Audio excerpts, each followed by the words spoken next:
Bom dia, pessoal. Hoje vamos falar um pouquinho sobre um conteúdo novo chamado Lei de Hess, né?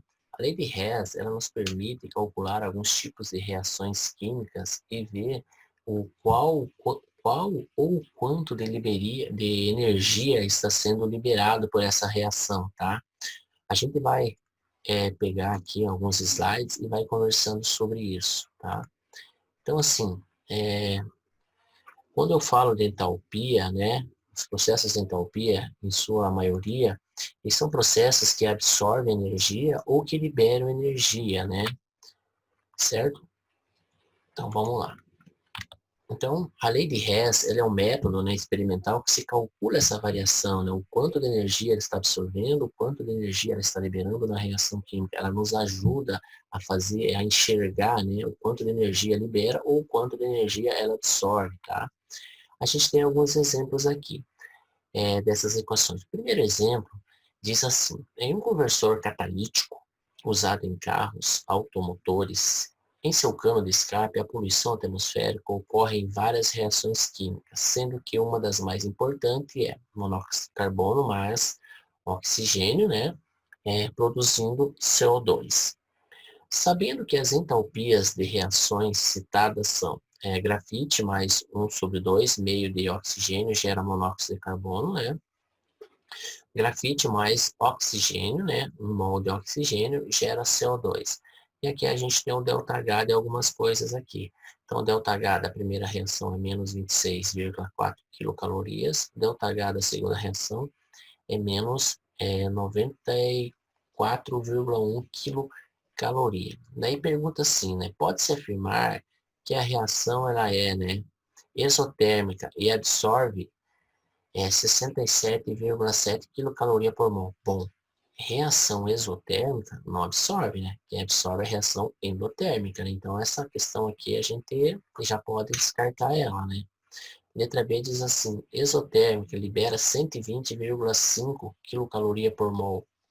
Bom, exotérmica libera, bom, pode ser, né? A reação exotérmica realmente libera caloria, então, né, a gente tem que ver isso aí. Exotérmica libera 67,7 quilocaloria por mol. Também pode ser, né? Exotérmico também está liberando, né? Aqui, endotérmica libera 120,5 caloria por mol. Bom, endotérmica libera, não, endotérmica absorve, né? Então, essa questão D, a alternativa D também a gente pode excluir, né? Não tem como. E aí, diz assim, endotérmica e absorve 67,7 quilocalorias por mol. Bom, endotérmica absorve, tem sentido, né? Então, a gente vai trabalhar em cima disso daí. Como que a gente vai fazer isso, né? A gente vai ter que calcular esse ΔH, tá? Bom, então a gente tem as nossas duas equações, a gente tem a nossa reação global, que está lá em cima, e tem as nossas duas equações aqui, ó. Grafite mais tal, libera isso, né? Grafite mais oxigênio, libera CO2, ΔH tal. Veja que lá na minha reação global, observe aqui, o meu monóxido de carbono, ele está no meu reagente, né? Então, eu preciso eu preciso comparar com as minhas duas reações e ver. Veja que aqui o monóxido de carbono, ele está no meu produto. Então, o que que eu vou fazer aqui? Eu vou inverter a equação, tá? Então, veja que aqui, ó, ele está no meu produto, ó. O que que eu vou fazer então, né? Eu vou inverter a minha equação. Só que, quando eu inverto a minha equação, eu inverto o sinal do meu ΔH, tá? Então, como que eu vou escrever aqui? Então, vai ficar lá. Então, CO, né? Tá aqui, ó, no produto, ele vai vir para o reagente, né? A flechinha, que é o nosso forno, né? Combinando aqui, daí, vou repetir o grafite mais 1 meio de oxigênio. ΔH era menos 26, ficou mais 26,4, porque eu inverti, né, a equação. Quando eu inverto a equação, eu inverto o sinal. A segunda reação, veja que eu tenho aqui, ó, grafite mais oxigênio, né, liberando CO2. Bom, aqui está certo, né, não precisa inverter nada, então vai ficar grafite mais oxigênio liberando CO2. Lá o CO2 estava, né, realmente no produto, né, então aqui também ele está no produto, então está correto. Agora, o que que eu vou fazer aqui? Eu vou somar as equações. Só que quando eu somo as equações, eu posso cancelar algumas coisas aí. Por exemplo, aqui, ó, carbono grafite, eu posso cancelar com o carbono grafite que está do outro lado. Ó, os dois, um está do lado do produto, do reagente, outro está do lado do produto. Então, posso cancelar esses dois aqui. né? Aqui, o monóxido de carbono não tem com o que cortar, então ele permanece, então eu coloquei aqui. Então veja, aqui eu tenho 1 mol de oxigênio, aqui eu tenho meio mol de oxigênio. Bom, meio mol, 1 mol, vai sobrar meio mol, né? Então vai sobrar 1/2, né? Isso daqui eu posso cancelar, né? 1/2 é 0,5, então vai sobrar meio mol. E aqui o CO2 não tem quem cortar, eu vou abaixar. Então aqui ficou CO, né? Monóxido de carbono gasoso, mais 1/2 de oxigênio, gerando o CO2 gasoso, que está aqui do outro lado do produto. Viu? Chegamos à nossa reação, chegamos ao que era a nossa reação. Agora veja o ΔH. Como que vai ficar o ΔH, então?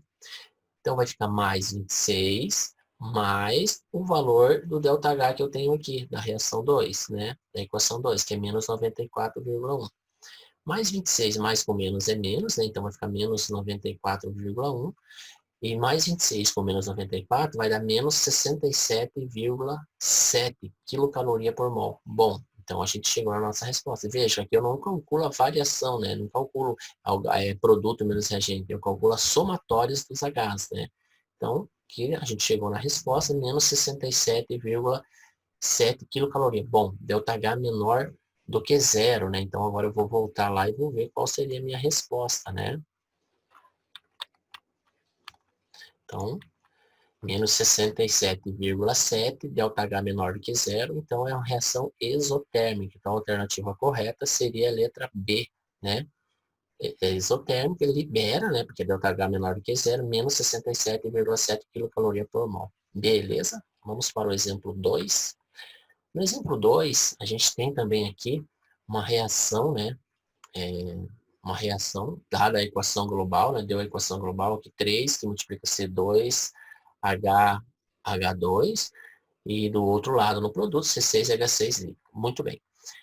Veja que a gente tem duas reações. A gente tem a primeira reação aqui, né, reagindo com oxigênio, liberando gás carbônico e água, né, com ΔH menos 310 kcal por mol. E tem a segunda reação aqui, C6H6, 15/2 CO2, né, um produto 6 CO2 mais 3 água. Muito bem. O que a gente tem que ver? Veja que aqui o C2H2, ele tem 3 mols, aqui ele tem apenas 1 mol. O que eu vou fazer para arrumar isso daqui? Eu vou multiplicar essa equação por 3, né?